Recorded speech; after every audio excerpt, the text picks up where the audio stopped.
Hi guys, let's continue with part 3 of the 37th Vision IAS UPSC Prelims 2020 test series. So the 51st question is, which of the following can be used as a biosignature? Number 1, atmospheric gases. Number 2, surfaces, features of planets. Number 3, fossils. Select the correct answer using the code given below. So the correct answer is D. That is 1, 2, and 3. So all of them are correct.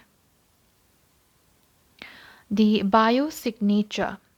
A biosignature is a substance, such as an element, isotope, or molecule, or phenomenon that provides scientific evidence of past or present life.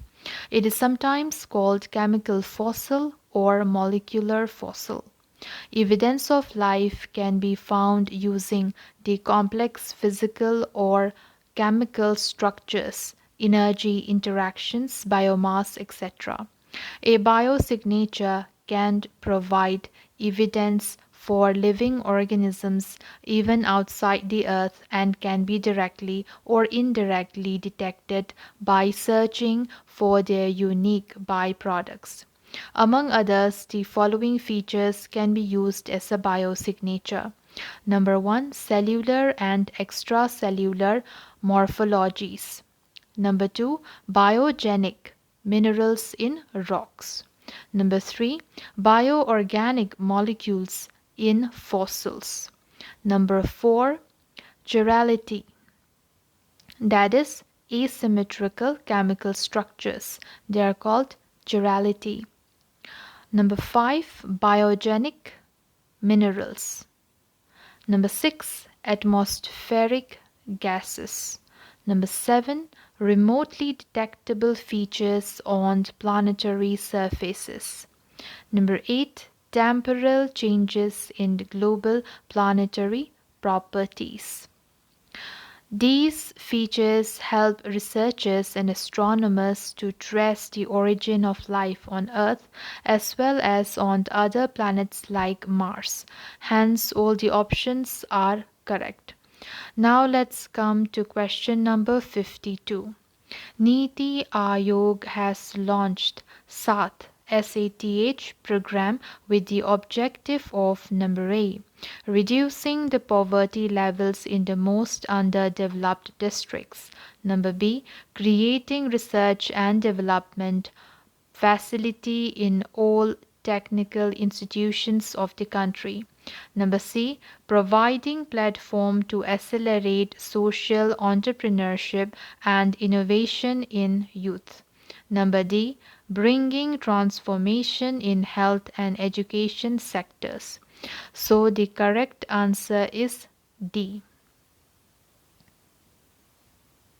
That is bringing transformation in health and education sectors. Sustainable Action for Transforming Human Capital, that is SATH program, was launched by Niti Aayog with the objective of to initiate transformation in the education and health sectors. Hence, option D is the correct answer. Aims to identify and build future role model states.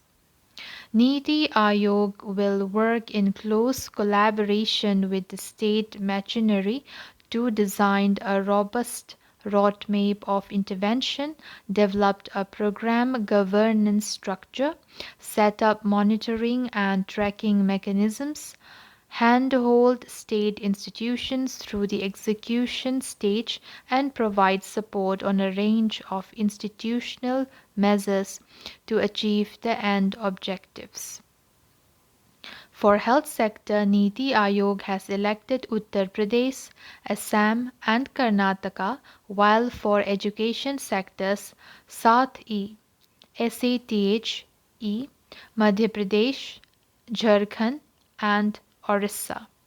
It will be funded through a cost-sharing mechanism between Niti Aayog and the participating states. Now let's come to the next question, that is question number 53. Consider the following statements. Number 1.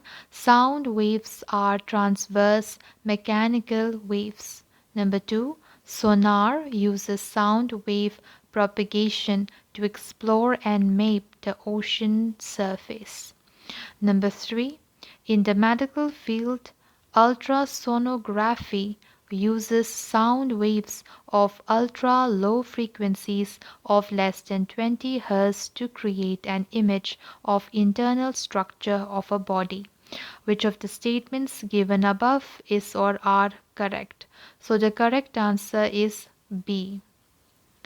So the correct answer is B, that is 2 only. A mechanical wave is a wave that is not capable of transmitting its energy through a vacuum. Mechanical waves require a medium in order to transport their energy from one location to another. A sound wave is an example of a mechanical wave. During the travel of sound waves, the motion of the particles is parallel and anti-parallel to the direction of the energy transport. This is what characterizes sound waves in air as longitudinal waves. Hence, statement 1 is not correct. The speed of sound depends on the elasticity and density of the medium through which it is traveling.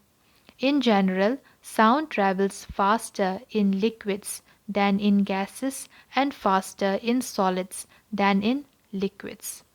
The greater the elasticity and the lower the density, the faster sound travels in a medium. Sonar, short for sound navigation and ranging, is helpful for exploring and mapping the ocean because sound waves travel further in the water than do radar and light waves. Active sonar transducers emit a pulse of sound into the water. If an object is in the path of the sound pulse, the sound bounces off the object and returns an echo to the sonar transducer. By undermining the time between the emission of the sound pulse and its reception, the transducer can determine the range and orientation of the object. Hence, statement 2 is correct. Ultrasound imaging, sonography, uses high-frequency sound waves to view inside the body. The ultrasound image is produced based on the reflection of the waves off of the body structures. The strength, that is the amplitude of the sound signal, and the time it takes for the wave to travel through the body provide the information necessary to produce an image. Hence, statement 3 is not correct. Now let's come to the next question, that is question number 54. Which of the following factors are likely responsible for recent Australian bushfires? Number 1. Negative Indian Ocean dipole. Number 2. Delay in the withdrawal of southwest monsoon from Indian subcontinent. Number 3. Natural lightning. Select the correct answer using the code given below. So the correct answer is B. That is 2 and 3. Bushfires and grass fires are common throughout Australia. Grass fires are fast moving, passing in 5 to 10 seconds and smoldering for minutes. They have a low to medium intensity and primarily damage crops, livestock, and farming infrastructure such as fences. Bushfires are generally slow moving but have a higher heat output. This means they pass in 2 to 5 minutes, but they can smolder for days. Fire in the crown of the tree canopy can move rapidly.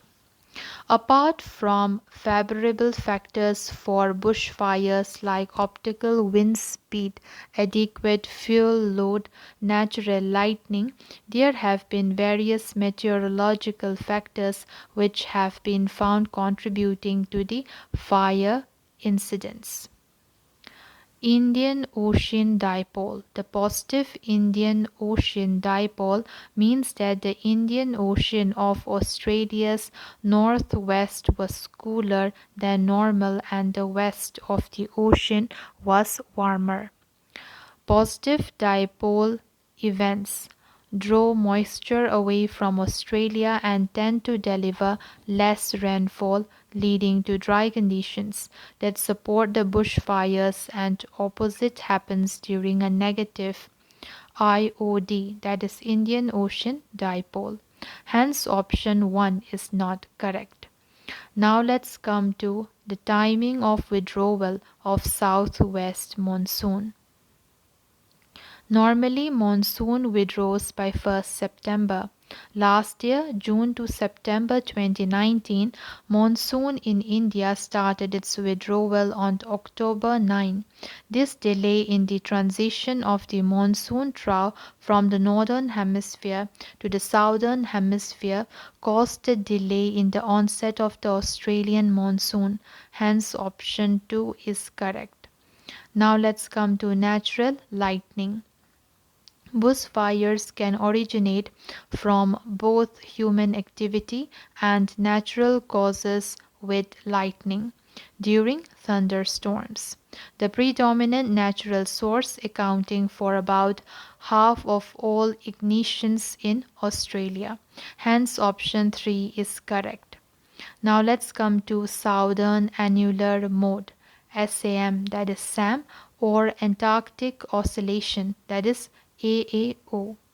It describes the north-south movement of the westerly wind belt that circles Antarctica, dominating the middle to higher latitudes of the southern hemisphere. There are evidence that the extra greenhouse gases in the atmosphere are impacting the southern annular mode, SAM. A negative phase of SAM, that is southern annular mode, is generated by a sudden warming event in the stratosphere above Antarctica. The southern annular mode was in a negative phase as the bushfires took hold in November and December. This caused westerly winds to track further north, blowing hot air across the continent into fire-prone areas, further fanning flames. Now let's come to question number 55.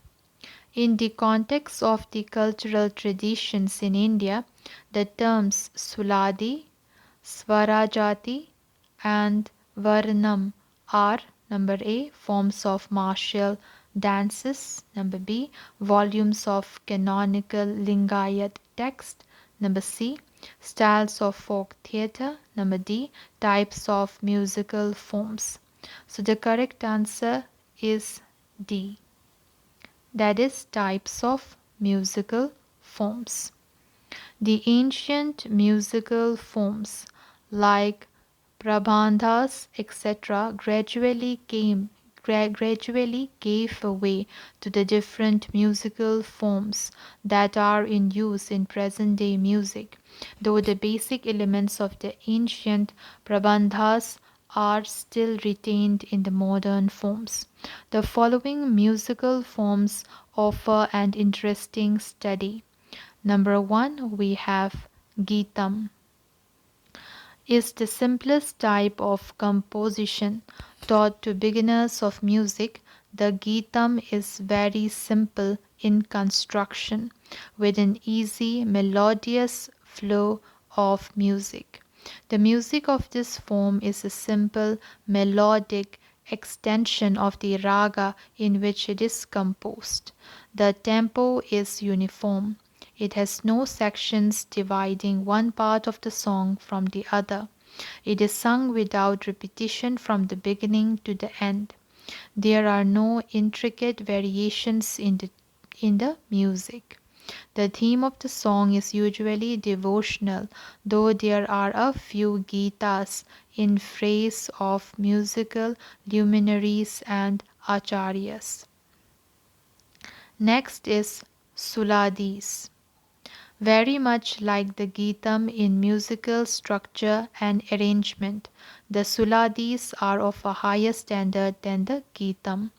The Suladi is a Tala Malika, the sections being in different talas. The Sahitya syllables are fewer than in the Gitas, and there is a profusion of vowel extensions. The theme is devotional. Suladis are composed in different tempos: Vilambita, Madhya, and Druta. Purandara Dasa has composed many Suladis. Now let's come to the next one, that is Swarajati is learned after a course in Gitams. More complicated than the Gitas, the Swarajati paves the way for the learning of the Varnams. It consists of three sections called Pallavi, Anupallavi, and Charanam. The theme is either devotional, heroic, or amorous. It originated as a dance form with jatis, that is tala, sole first syllables like taka, tari, kitta, naka, tatin, gina, tam, tapped on. So it originated as a dance form with jatis tapped with jatis tagged on. But later, Shyama Sastri, one among the musical trinity, composed Swarajatis without jatis, which are brilliant concert pieces noted for their musical value. Now let's come to the next one, that is Varanam. The Varanam is a musical form in Carnatic music, whereas musical forms like the Kirtana, Kriti, Javali, Tilana, etc. have their similar counterparts in Hindustani music. The Varanam does not find a counterpart. The Varanam is a beautiful creation of musical craftsmanship of a high order, combining in itself all the characteristic features of the raga in which it is composed. This form is aptly called a Varnam, since many of the Swara group patterns called Varnas in ancient music are dexterously interwoven in its texture. Practice in Varnam singing helps a musician to attain mastery in presentation and command over raga, tala, and bhava. The, the vocalist gets a good training for the voice and the instrumentalist a good mastery over technique. Very few words and profusion of vowels mark the sahitya of this form. The theme of the piece is either bhakti, that is devotion, or shringara, that is love. Question number 56. Consider the following statements with respect to the conduct of business in the Lok Sabha. Number 1. The Speaker of Lok Sabha acts as the ex officio chairman of the Business Advisory Committee of Lok Sabha. Number 2. Committee on Private Members' Bills and Resolutions exist only in Lok Sabha. Which of the statements given above is or are correct? So the correct answer is C. So the correct answer is C, that is both 1 and 2. The Lok Sabha Business Advisory Committee has 15 members. It recommends allocation of time for items of government and other business to be brought before the houses. The Speaker of the Lok Sabha acts as ex officio chairman of the committee. Hence, statement 1 is correct. Committee on Private Members' Bills and Resolutions of the Lok Sabha classifies and allocates time to bills introduced by private members, recommends allocation of time for discussion on private members' resolutions and examines constitution amendment bills before their introduction by private members in the Lok Sabha. The Rajya Sabha does not have such a committee. It is the Business Advisory Committee of that House which recommends allocation of time for discussion on stage or stages of private members' bills and resolutions. Hence, statement 2 is correct. Now let's come to question number 57. Recently, nationwide lockdown in wake of COVID-19 breakout was implemented under number A, Epidemic Diseases Act 1897, number B, Section 144 of the Code of Criminal Procedure, CRPC, number C, Disaster Management Act 2005, number D, Article 352 of the Constitution. So the correct answer is C. The correct answer is C, that is Disaster Management Act 2005. The Government of India ordered the nationwide lockdown on 24th March 2020. It was taken as a preventive measure against the spread of the COVID-19 pandemic in India.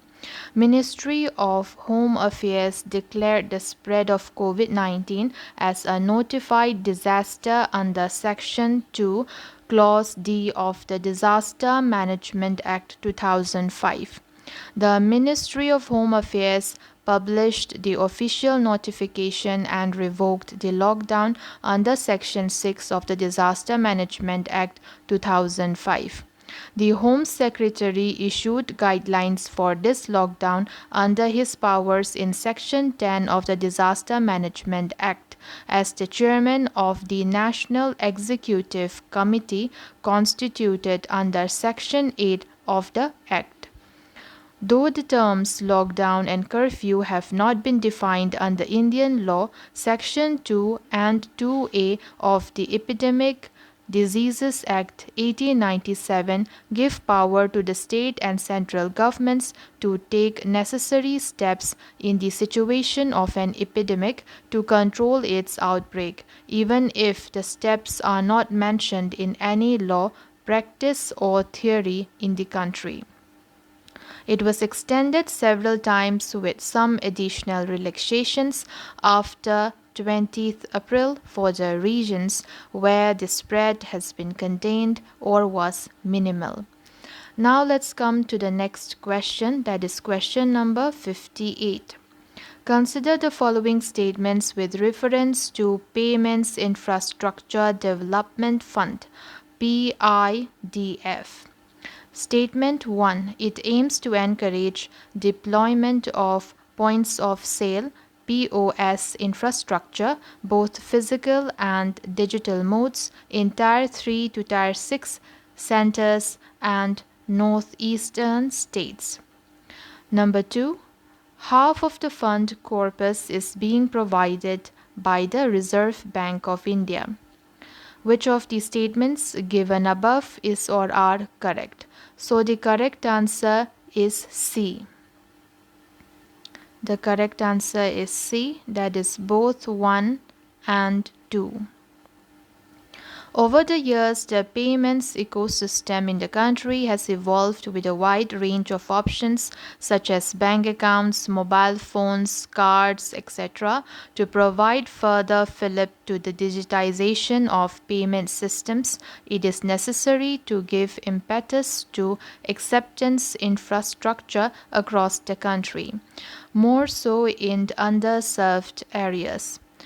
Recently, Reserve Bank of India announced the creation of a Payments Infrastructure Development Fund, that is PIDF, to encourage acquirers to deploy points of sale, that is POS infrastructure, both physical and digital modes in Tier 3 to Tier 6 centers and northeastern states. Hence, statement 1 is correct. The Reserve Bank will make an initial contribution of rupees 250 crores to the PIDF, that is Payments Infrastructure Development Fund, covering half the fund, and the remaining contribution will be from card issuing banks and card networks operating in the country.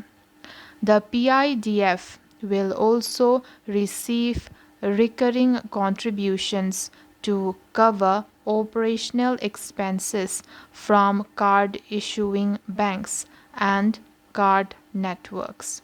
The Reserve Bank will also contribute to yearly shortfalls if necessary. Hence, statement 2 is correct. The PIDF will be governed through an advisory council and managed and administered by Reserve Bank. Now let's come to the next question, question number 59. Consider the following statements. Statement 1. Only the central government can sign a public-private partnership, that is PPP agreements, with a private entity. Number 2. PPP projects with a cost exceeding rupees 100 crore require approval by Public-Private Partnership Appraisal Committee, that is PPPAC. Number 3. PPPAC is under the Ministry of Commerce and Industry. Which of the statements given above is or are correct? So, the correct answer is B. The correct answer is B, that is 2 only. Public-private partnership or PPP is an arrangement between a government entity and a private sector entity for the provision of public services or assets. PPP project is a project based on a long-term contract or a concession agreement. Generally, the private sector entity makes investments or undertakes the management for a specified period of time. Further, the risk allocation between the two entities is well defined, and the private sector entity receives performance-linked payments. Additionally, these payments are benchmarked to specified and predetermined performance standards that the public entity or its representative can measure. At the national level, there is sectoral legislation in certain areas covered in the Union list, such as airports, national highways, major ports, power and cable TV. These legislations provide the legal framework for infrastructure projects, including private participation in the key infrastructure sectors. At the state level, some key states of India like Gujarat, Punjab, Karnataka, and Andhra Pradesh have developed legal frameworks for private participation in infrastructure, specifically in areas in the jurisdiction of the state legislature and the state government.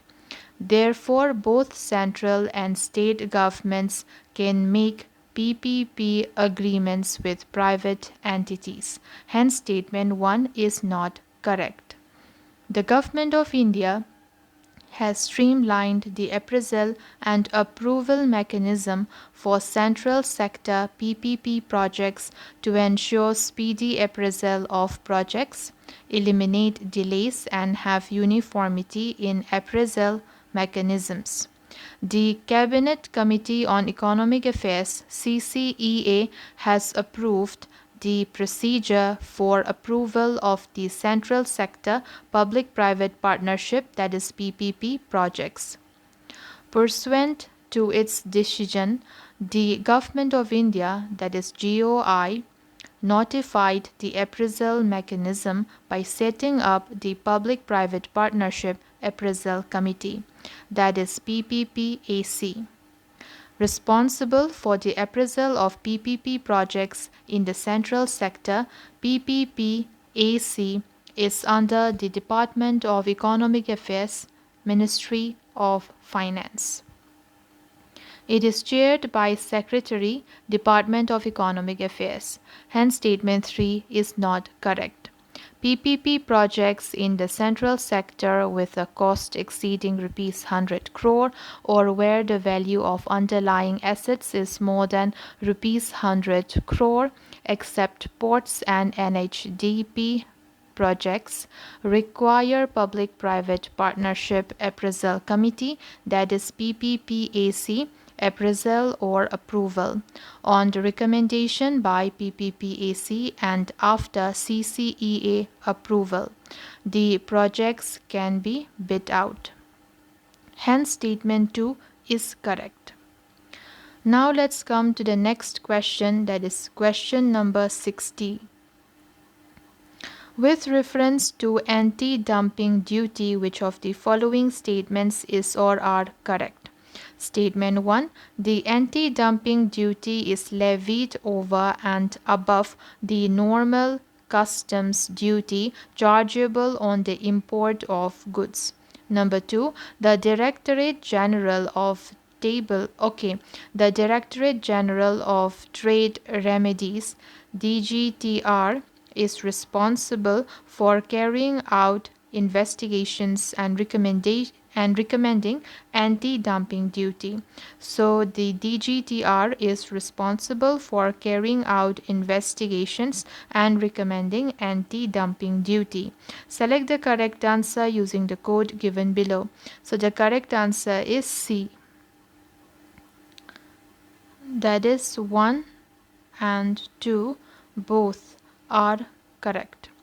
Dumping is said to occur when the goods are exported by a country to another country at a price lower than its normal value.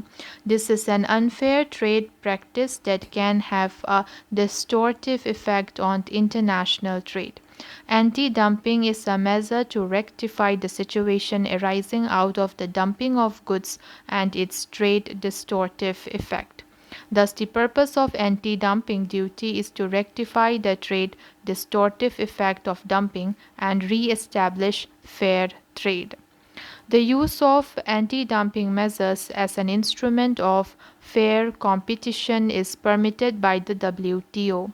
In fact, anti-dumping is an instrument for ensuring fair trade and is not a measure of protection per se for the domestic industry. It provides relief to the domestic industry against the injury caused by dumping. The objective of anti-dumping and allied duties is to offset the injurious effect of international price discrimination, while customs duties have implications for government revenue and for the overall development of the economy. The anti-dumping duty is levied over and above the normal customs duty chargeable on the import of goods in question. Hence, Statement 1 is correct. Under the WTO arrangement, the national authorities can impose duties up to the margin of dumping, that is the difference between the normal value and the export price. The Indian law also provides that the anti-dumping duty to be recommended or levied shall not exceed the dumping margin. The Directorate General of Trade Remedies, earlier known as Directorate General of Anti-Dumping and Allied Duties, was named in May 2018 as an integrated single-window agency for providing comprehensive and swift trade defense mechanism in India. DGTR now deals with anti-dumping, countervailing duties, that is CVD, and safeguard measures. It also provides trade defense support to our domestic industry and exporters in dealing with increasing instances of trade remedy investigations instituted against them by other countries.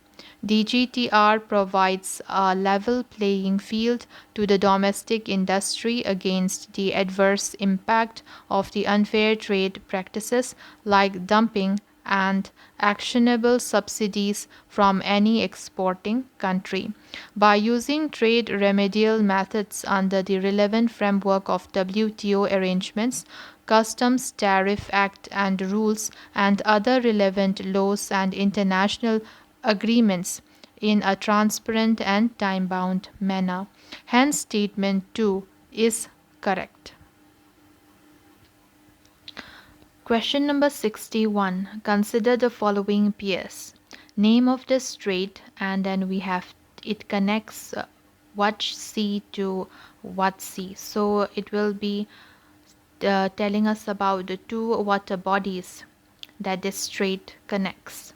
The first one, it would be the Lombard Strait, and it connects the South China Sea to the Indian Ocean. Number 2, Formosa Strait. It connects Yellow Sea to East China Sea.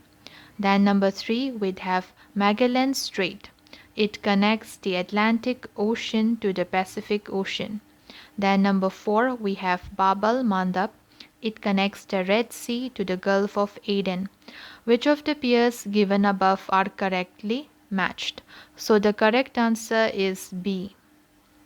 Correct answer is B. That is 3 and 4. Bab al-Mandab Strait. It joins the Red Sea and the Gulf of Aden and is located between Yemen and Djibouti. Hence, pair 4 is correctly matched. Now let's come to the Strait of Magellan. And it is a channel linking the Atlantic and the Pacific Oceans. So the Strait of Magellan, it links the Atlantic and the Pacific Oceans between the mainland tip of South America and Terra del Fuego Island. So pair 3 is correctly matched. Now let's come to the next strait, that is Formosa Strait, also known as Taiwan Strait. It is located between eastern mainland Asia and the island of Taiwan. The strait connects the East China Sea and the South China Sea. So it connects the East China Sea and the South China Sea and measures approximately 360 km in length. Hence, pair 2 is not correctly matched. Now, the next strait is Lombard Strait. It is a strait connecting the Java Sea to the Indian Ocean and is located between the islands of Bali and Lombok in Indonesia. Hence, pair 1 is not correctly matched. So, only 3 and 4 are correct. Now, let's come to the next question, question number 62.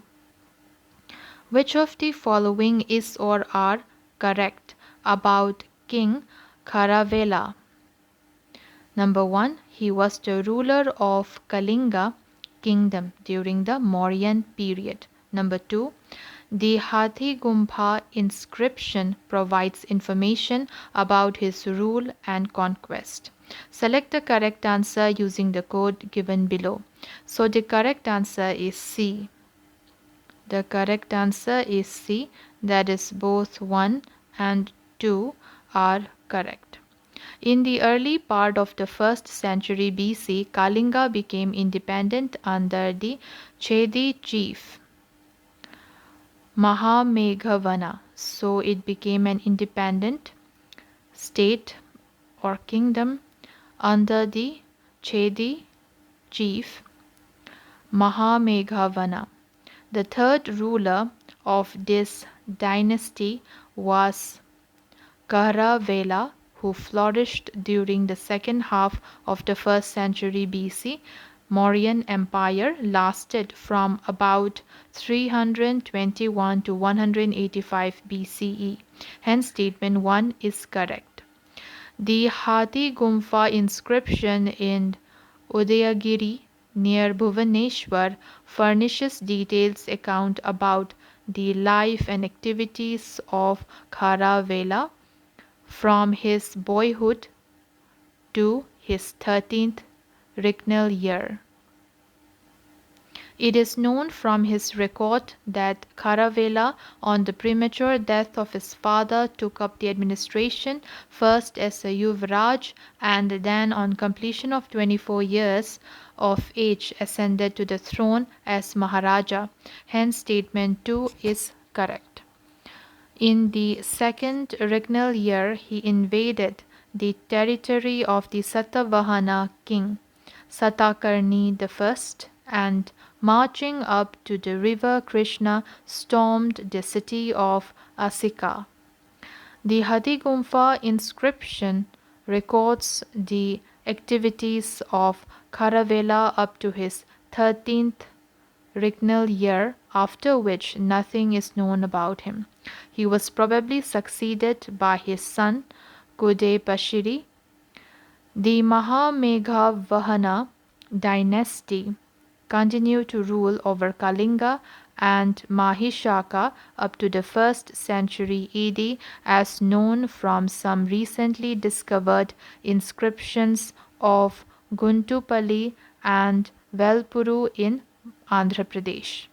Now let's come to the next question, that is question number 63. Mother and father having A, B and O blood group respectively. Statement 1 can give birth to a child with an AB blood group. Number 2 cannot give birth to a child with O blood group. Number 3 can give birth to a child with B blood group. Number 4 cannot give birth to a child with A blood group. Select the correct statement using the code given below. So the correct answer would be B. So the correct answer is B, that is 2 and 3. Within the ABO blood group system, the A and B genes are codominant, that is, these will be expressed whenever the gene is present. The O gene is silent and only expressed when neither A nor B is present. Each of us has 2 ABO blood types, that is alleles, because we each inherit one blood type, that is allele, from our biological mother and one from our biological father. A description of the pair of alleles in our DNA is called the genotype. Hence, there are 3 different alleles.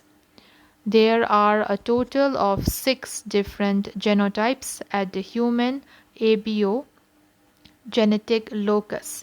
The different possible genotypes are AA, AO, BB, BO, AB, and OO.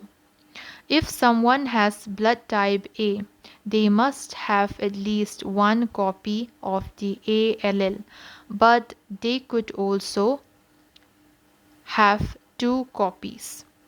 Their genotype is either AA or AO. Similarly, someone who is blood type B could have a genotype of either BB or BO. A blood test of either type, that is AB or type O, is more informative. Someone with blood type AB must have both the A and B alleles. The genotype must be AB. Someone with blood type O has neither the A nor the B alleles. The genotype must be OO. Each biological parent donates one of their two ABO alleles to their child. A father who is blood type O can only pass an O allele to her son or daughter. A mother who has blood type AB could pass either an A or a B allele to his son or daughter. This couple could have children of either blood type A, that is O from mother and A from father, or blood type B, that is O from mother and B from father. From the above, okay, so it is clear that mother and father having AB and O blood group can only give birth to children with either A or B blood group. Hence, option B is the correct answer. Now let's come to the next question, that is question number 64. Which of the following correctly describes ecological opportunity? Number A. Longer lifespan enjoyed by the top carnivores in an ecosystem. Number B. The economic worth of the natural resource which can be harnessed without affecting the biodiversity. Number C, it is the availability of ecologically accessible resources which may be exploited by the species for their evolution. Number D, it is the process of change in the species structure of an ecological community. So the correct answer is C. So ecological opportunity. It is the availability of ecologically accessible resources which may be exploited by the species for their evolution. So ecological opportunity is the availability of ecologically accessible resources that may be evolutionarily exploited. It includes the biotic and abiotic conditions that both permit the persistence of a lineage within a community as well as generate divergent natural selection within that lineage. The ecological opportunity arises from two fundamental elements. Number one, niche availability, and number two, niche discordance. Now let's come to niche availability. It is the ability of a population with a phenotype previously absent from a community to persist within that community. Now let's come to the next type, that is niche discordance.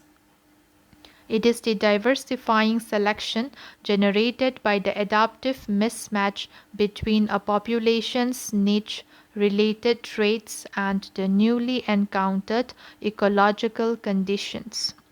Now let's come to the next question, question number 65. This is the only wetland cat species in India. It is classified as vulnerable under the IUCN Red List. In India, it is largely restricted to the floodplains of the various rivers such as Ganga, Yamuna, Brahmaputra, Sundarbans, Delta, etc. It is the state animal of West Bengal. Which of the following cat species is being described in the above passage? Number A, leopard cat. Number B, fishing cat. Number C, marbled cat. Number D, Asian golden cat. So the correct answer is B. That is fishing cat. The fishing cat is a medium-sized wild cat of South and Southeast Asia. It is a symbolic species of floodplains, deltas, and coastal wetlands of South and Southeast Asia. They have a patchy distribution from Sindh in Pakistan to Cambodia. The South Asian countries of India, Nepal, Bangladesh, and Sri Lanka hold the core of the global fishing cat population. It is the only wetland cat found in India. In India, it is largely restricted to the floodplains of Ganga, Yamuna, Brahmaputra, Sundarbans Delta, and smaller coastal wetlands along the Bay of Bengal formed by Mahanadi, Godavari, and Krishna rivers. Since 2019, it is listed as vulnerable on the IUCN Red List. Fishing cat populations are threatened by the destruction of wetlands and have declined severely over the last decade. It is the state animal of West Bengal since 2012. Leopard cat is a small wild cat native to continental South, Southeast and East Asia.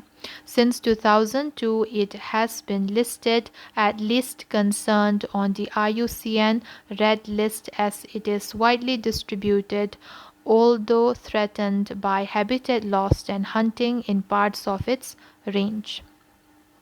Next is marbled cat. It is a small wild cat native from eastern Himalayas to Southeast Asia, where it inhabits forest up to 2,500-meter altitude. As it is present in a large range, it has been listed as near threatened on IUCN Red List since 2015. The marbled cat was once considered to belong to the pantherine lineage of cats. It is clearly related to the Asian golden cat and the bay cat, all of which diverged from other felids about 9.4 million years ago. The Asian golden cat is a medium-sized wild cat native to the northeastern Indian subcontinent, Southeast Asia, and southern China. It has been listed as near threatened on the IUCN Red List since 2008 and is threatened by hunting pressure and habitat loss since Southeast Asian forests are undergoing the world's fastest regional deforestation. Hence, option B is the correct answer. Now let's come to question number 66. Which of the following best describes the concept of green GDP, that is gross domestic product? Number A, GDP produced by the environmentally sustainable economic activities. Number B, GDP after adjusting for environmental damage. Number C, GDP contributed by the natural resources of a region. Number D, GDP contribution of all primary economic activities. So the correct answer is B. That is GDP after adjusting for environmental damage. Green GDP is a term used for expressing GDP after adjusting for environmental damage. The process of environmental accounting involves 3 steps. That is, number 1, physical accounting. Physical accounting determines the state of the resources, types, and extent, that is, the qualitative and the quantitative in spatial and temporal terms. Number 2, we have monetary valuation. Monetary valuation is done to determine its tangible and intangible components.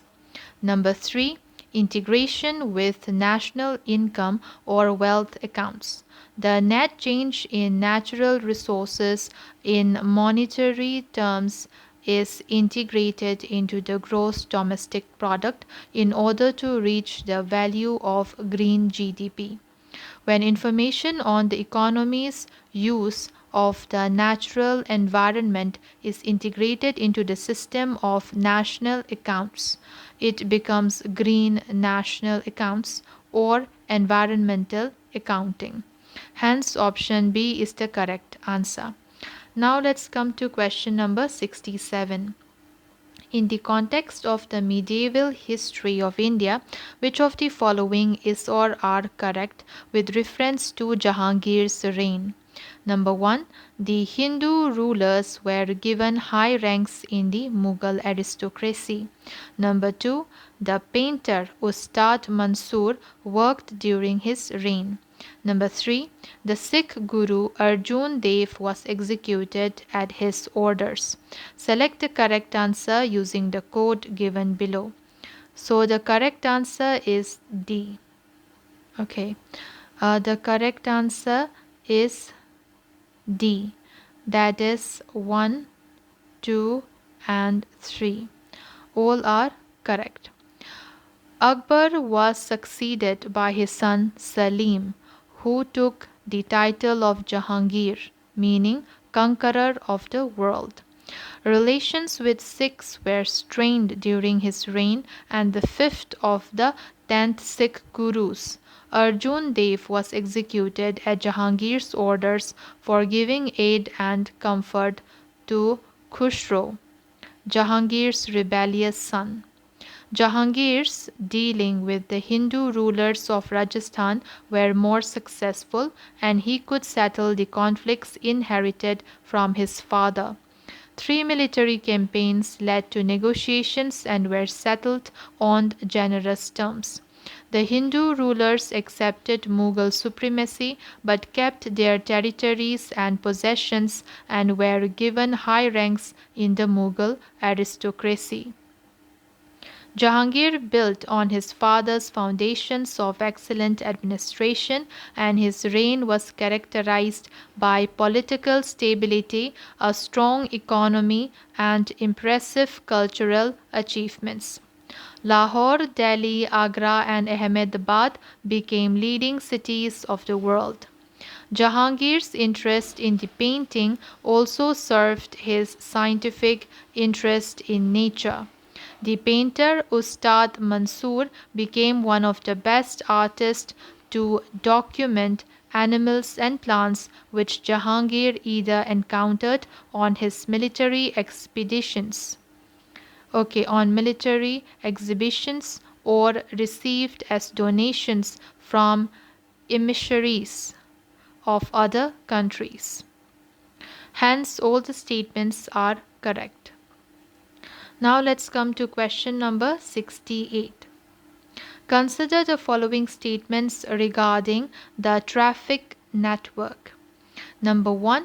It is a non-governmental organization working in monitoring global wildlife trade of both fauna and flora.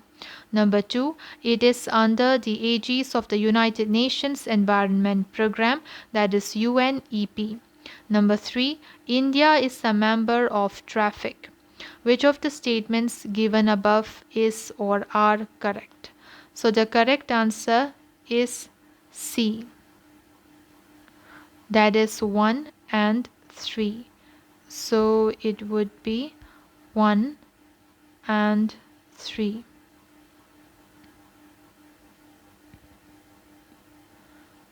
Traffic report. India wildlife amidst the 2000. So the traffic report, India wildlife amidst the COVID-19 crisis, and analysis of poaching and illegal wildlife trade in June indicated that despite consistent efforts by law enforcement agencies, wild animal populations in India are under additional threat during the lockdown period. It reported wildlife poaching in India more than doubles during COVID-19 lockdown. Trade-related analysis of fauna and flora in commerce, that is traffic, A wildlife trade monitoring network is the leading non-governmental organization working globally on trade in wild animals and plants in the context of both biodiversity conservation and sustainable development. Traffic was established in 1976 by the International Union for Conservation of Nature, that is IUCN, and the World Wide Fund for Nature, that is WWF, to respond to the growing threats posed by illegal wildlife trade and overexploitation. It is not a bureau under the United Nations Environment Programme, that is UNEP, and India became its member in 1991. Hence, option C is the correct answer. Now let's come to the next question, that is question number 69. In the context of industrial disaster, the principle of no-fault liability is provided under which of the following acts? Number A, Indian Boilers Act 1923. Number B, Environment Protection Act 1986. Number C, Factories Act 1948. Number D, Public Liability Insurance Act 1991. So the correct answer is D. That is Public Liability Insurance Act 1991. Generally, a person is liable for his own wrongful acts and one does not incur any liability for the acts done by others. If an individual commits a fault, he is liable for it. However, there is a principle that claims an individual liable without his being at fault. This is the no-fault liability principle. Section 3 of the Public Liability Insurance Act 1991 provides for no-fault liability principle. It reads as, where death or injury to any person other than a workman or damage to any property has resulted from an accident, the owner shall be liable to give such relief as is specified in the schedule for such death, injury, or damage. This act has the major aim of providing immediate relief to the persons affected by accident occurring while handling any hazardous substances for matters connected with the incident. It has the goal of providing public liability insurance. This act says that every owner who works with hazardous substance and hires employees to control those hazardous things shall have policies and insurances where he will be insured against liability to give relief in case of death or injury to a person or damage to property arising from the incident caused while carrying on the hazardous activities. National Green Tribunal Act 2010 provides for the application of the principle of no fault while determining the liability of the responsible person to provide relief or compensation to the affected persons. Recently, NGT held that PG Polymers India has absolute liability for the loss of life caused by a gas leak at its factory in Visakhapatnam. Hence, option D is the correct answer. So, the answer is Public Liability Insurance Act 1991. Now, let's come to the next question. Question number 70. With reference to modern Indian history, which of the following is or are not correct regarding the Pune Pact? Number A. It was signed by B.R. Ambedkar on behalf of the depressed classes. Number B. 50% of the seats in the central legislature were reserved for the depressed classes. Number C. The idea of separate electorate for the depressed classes was abandoned. Number D. It was accepted by the government as an amendment to the communal award. Now the answer is B. That is 50% of the seats in the central legislature were reserved for the depressed classes. The Pune Pact refers to an agreement between Mahatma Gandhi and Baba Saheb Ambedkar on behalf of depressed classes and upper caste Hindu leaders on the reservation of electoral seats for the depressed classes in the legislature of British India government in 1930. It was made on 24th September 1932 at Yerlwada Central Jail in Pune, in India. Hence, statement A is correct. The Pune Pact abandoned the idea of separate electorates for the depressed classes, hence, option C is correct. But seats reserved for the depressed classes were increased from 71 to 147 in provincial legislatures and to 18% of the total in the central legislature. Hence, statement B is not correct. The Pune Pact was accepted by the government as an amendment to the communal award. Hence, statement D is correct. Now let's come to question number 71. Okay, so which of the following are the aims and objectives of PM Van Dhan Yojana? Number 1, to increase and preserve forest and tree cover in India. Number 2, to convert the traditional knowledge and skill sets of tribals into a viable economic activity by using technology. Number 3, to set up tribal community owned minor forest produce MFP Van Dhan Vikas Kendras in predominantly tribal districts.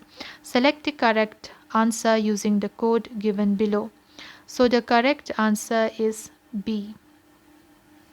The correct answer is B, that is 2 and 3 only. The Pradhan Mantri Van Dhan Yojana (PMVDY) is an initiative targeting livelihood generations for tribals by harnessing the wealth of forest, that is Van Dhan. The program aims to tap into traditional knowledge and skill sets of tribals by adding technology and IT to upgrade it at each stage and to convert the tribal wisdom into a viable economic activity. The initiative shall provide enhanced livelihood to about 45 lakhs tribal gatherers in 1 year. It is implemented by TriFet under Ministry of Tribal Affairs. Hence, statement 1 is not correct and statement 2 is correct. The Van Dhan initiative shall promote and leverage the collective strength of tribals to achieve a viable scale to take on the predatory market forces in the areas where these are still prevalent. It aims to set up tribal community owned minor forest produce MFP centric multi-purpose Van Dhan Vikas Kendras, that is the Kendra, in predominantly tribal districts.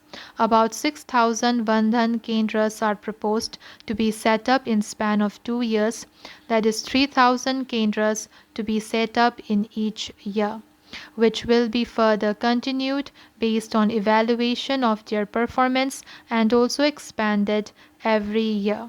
Hence, statement 3 is correct. So, what are the essential features of the PMVDY?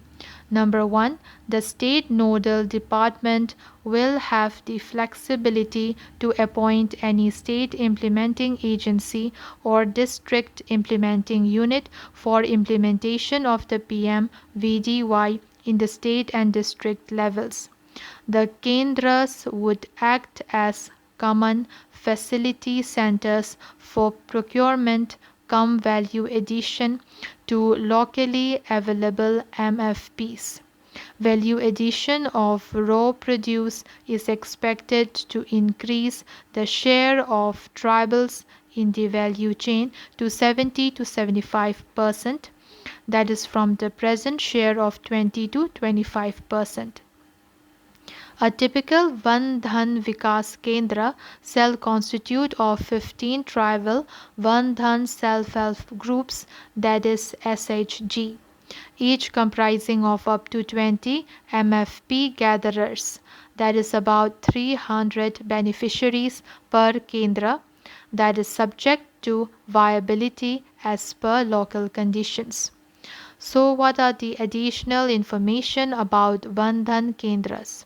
Key features of Bandhan Kendras. The Bandhan SHGs, that is the self-help groups, would belong to contiguous area, preferably in same or nearby villages. At least 50% beneficiaries of the SHG shall be tribal and the SHG shall be led by a tribal member. Preference to be given to convergence with functional SHGs promoted under Ajivika Mission or JFMCs or LAMPS or other tribal collectives with majority tribal members. The endeavor would be to identify a cluster of 2 to 3 Ajivika self-help groups or primary level societies or collectives, as the case may be, operating preferably in the same or nearby villages as a Bandhan SHG for the training and equipment supply. Bandhan. So each Bandhan SHG would be given a unique name, although the Ajivika SHGs within the Bandhan SHG would continue to be identified by their respective Ajivika SHG IDs. The Ajivika SHGs will also continue to use their Ajivika bank accounts for working capital requirement for the purpose of Bandhan operations.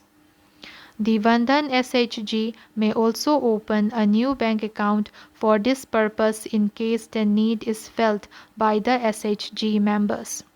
The technology component under the PMVDY will focus on optimization of human capital that will be the touchstone of the technology choice exercised.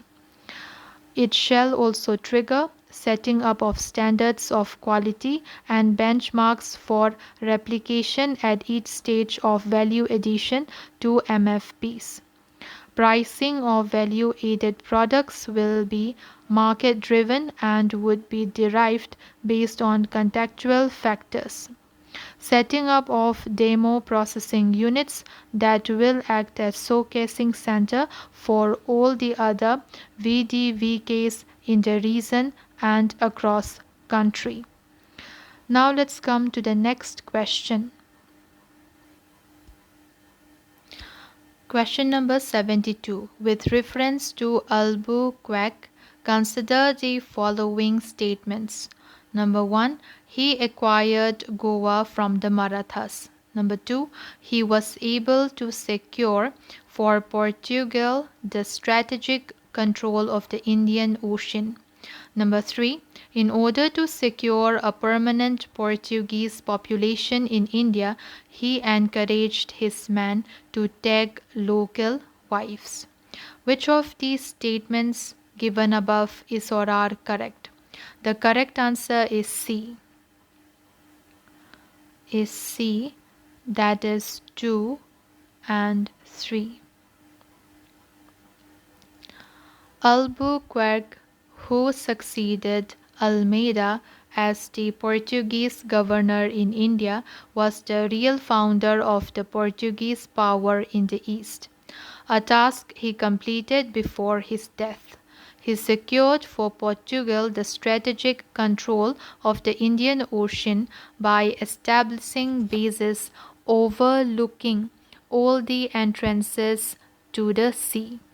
There were Portuguese strongholds in East Africa, off the Red Sea, at Ormuz, in Malabar, and at Malacca.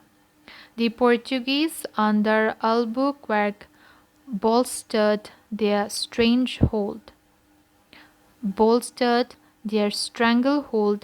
by introducing a permit system for other ships and exercising control over the major shipbuilding centers in the region.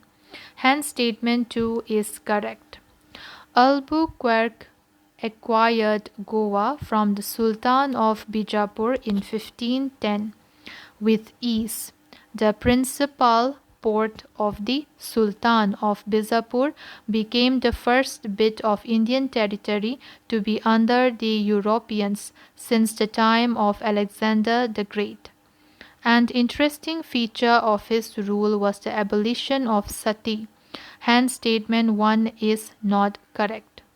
The Portuguese men who had come on the voyages and stayed back in India were from Albuquerque's day. So they were from his time, encouraged to take local wives in order to secure a permanent Portuguese population in India.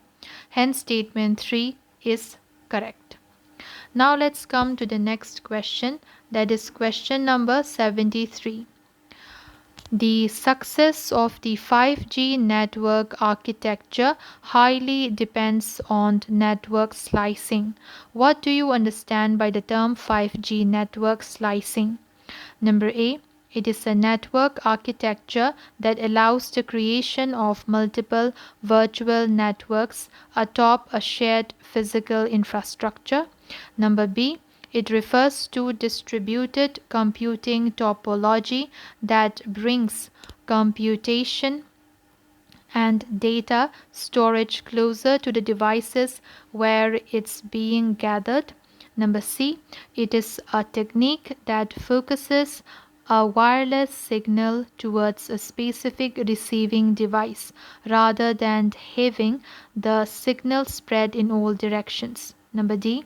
None of the statements A, B, and C given above is a correct description of 5G network slicing. So the correct answer is A.